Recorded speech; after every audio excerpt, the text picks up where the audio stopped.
Mutton chicken gravy சுவையை மிஞ்சக்கூடிய அளவுக்கு rajma gravy pressure குக்கர்ல ரொம்ப சுலபமான முறையில் அதிகமான சுவையில் எப்படி செய்யறதுன்னு பார்க்கலாம். இந்த கிரேவியை நீங்க சாதத்துக்கூடவும் சரி இல்லை இட்லி தோசை சப்பாத்தின்னு எல்லா டிஃபன் ஐட்டங்களுக்கும் சைட் டிஷ்ஷாக எடுத்துக்கலாம். அருமையான சுவையில் இருக்கும். Hi viewers, welcome to super kitchen. First இந்த ரெசிபியை செய்யறதுக்கு 200 கிராம் அளவுக்கு ராஜ்மாவை சுத்தமாக தண்ணீரில் கழுவிட்டு அதுக்கப்புறமா அதில் தண்ணீர் சேர்த்துட்டு 8 மணி நேரம் வரைக்கும் ஊற வச்சு எடுத்து வச்சிருக்கேன். ஊறின இந்த ராஜ்மால இருக்கிற தண்ணி எல்லாத்தையுமே வடிச்சிட்டு இதை அப்படியே ஒரு ப்ரெஷர் குக்கர்ல சேர்த்துட்டு இப்போ ராஜ்மா மூழ்கிற அளவுக்கு மட்டும் இதுல தண்ணீர் சேர்த்துக்கோங்க. ரொம்ப அதிகமா தண்ணீர் சேர்க்க தேவையில்லை. இப்போ இது கூட 1/2 டீஸ்பூன் சீரகம், 1/4 டீஸ்பூன் மஞ்சள் பொடி, 1/2 டீஸ்பூன் டேபிள் சால்ட் சேர்த்துட்டு நல்ல ஒரு தடவை ஒரு மிக்ஸ் கொடுத்துட்டு குக்கரை ஸ்டவ்ல வச்சுட்டு குக்கரோட லிட்டை போட்டு க்ளோஸ் பண்ணிட்டு விசில் சேர்த்துட்டு 6 விசில் மட்டும் வச்சு எடுத்துக்கலாம். 6 விசில்லையே இந்த ராஜ்மா போதுமான அளவு இது போல நல்லா ஃபைனா வெந்திருக்கும். இதை அப்படியே வேற ஒரு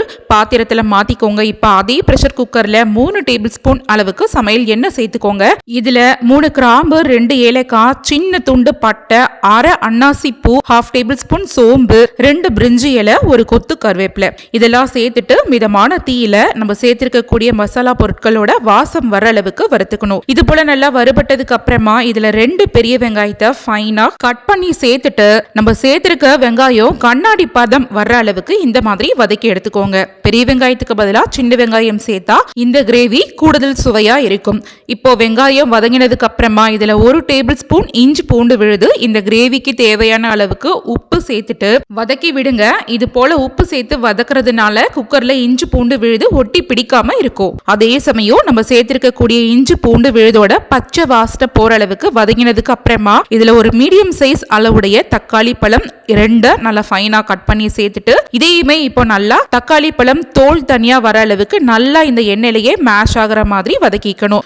இது போல இதெல்லாம் வதங்கி முடிச்சதுக்கு அப்புறமா இதுல 1 டேபிள் ஸ்பூன் அளவுக்கு தனி மிளகாய் தூள், 1 டீஸ்பூன் தனியா, 1/4 டீஸ்பூன் கரம் மசாலா, கூடவே 1/2 கைப்பிடி அளவுக்கு ஃப்ரெஷ்ஷான புதினா இலைகள், 1/2 கைப்பிடி அளவு கொத்தமல்லி இலைகள், கூட ஒரு 1/4 டீஸ்பூன் அளவுக்கு மஞ்சள் பொடி சேர்த்துட்டு 1 நிமிஷத்துக்கு நம்ம சேர்த்திருக்கக்கூடிய மசாலா பொருட்கள் எல்லாமே பச்சை வாசனை போற அளவுக்கு இந்த எண்ணெயிலேயே இந்த மாதிரி கலந்து விட்டது மாதிரி வதக்கி விட்டுக்கோங்க.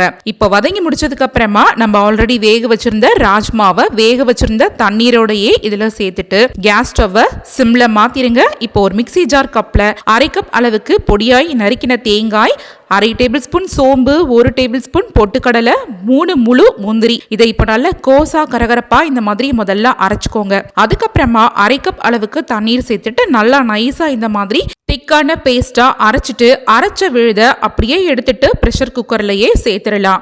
இப்ப மிக்சர் ஜார்ல 1/4 கப் அளவுக்கு தண்ணீர் சேர்த்து நல்லா அலசி அந்த தண்ணியும் இதுல சேர்த்துக்கோங்க. இந்த சமயத்துல கிரேவிக்கு தேவையான அளவுக்கு தண்ணீர் எவ்வளவு தேவையோ அந்த தண்ணீர் முழுசையுமே இந்த கிரேவியில சேர்த்துட்டு நல்லா மிக்ஸ் பண்ணிடுங்க.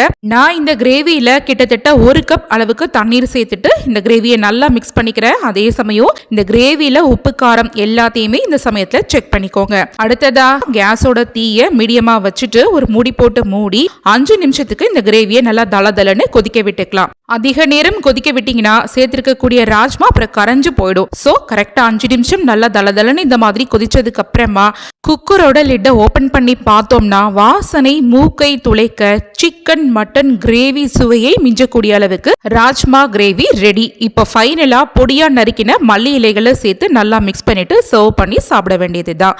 இந்த சுவையான ராஜ்மா கிரேவியை நம்ம சூடான சாதம், இட்லி, தோசை, சப்பாத்தி இப்படி எல்லாத்துக்குமே சைட் டிஷ்ஷா எடுத்துக்கலாம். ரொம்ப அருமையான சுவையில் இருக்கும். கண்டிப்பா இந்த கிரேவியை நீங்களும் உங்க வீட்டில் ட்ரை பண்ணி பாருங்க. ஓகே ஃப்ரெண்ட்ஸ், இந்த வீடியோ ரெசிபி உங்களுக்கு பிடிச்சிருந்ததுன்னா இந்த வீடியோவை உங்க ஃபேமிலி அண்ட் ஃப்ரெண்ட்ஸ் சர்க்கிள் கூட நிறைய ஷேர் பண்ணிக்கோங்க. மறக்காமல் சூப்பர் கிச்சன் சேனலையும் சப்ஸ்கிரைப் பண்ணிக்கோங்க. தேங்க்ஸ் ஃபார் வாட்சிங்.